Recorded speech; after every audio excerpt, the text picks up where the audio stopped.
আজ আমি বানাবো ডিম চচ্চড়ি দিয়ে আলুর স্প্রিং রোল। এর জন্য 2 কাপ ময়দা, 1 চামচ নুন, একটু সাদা তেল দিয়ে ভালো করে ময়দা দিয়ে মেখে নেব। তারপর অল্প অল্প জল দিয়ে ময়দাকে মেখে ভালো করে মেখে একটু ডো মেখে নিতে হবে।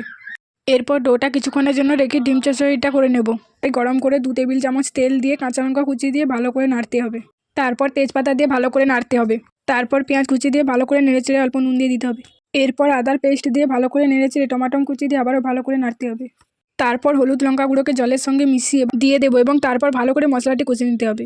তারপর আগে থেকে কুচিয়ে রাখা আলুগুলো দিয়ে ভালো করে কষিয়ে তারপর কালো জিরা দিয়ে ভালো করে নেড়ে নেবো। তারপর তার উপর 2টো ডিম ফাটিয়ে দিয়ে দেবো। তারপর ভালো করে নেড়েচেড়ে অল্প জল দিয়ে দেবো যাতে আলুটি ভালো করে সেদ্ধ হয়ে যায়।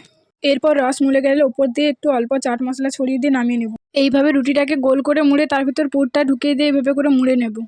তারপর কড়া গরম হয়ে গেলে একে একে করে সবগুলো দিয়ে ভালো করে উল্টে পাল্টে লাল করে ভেজে নেব।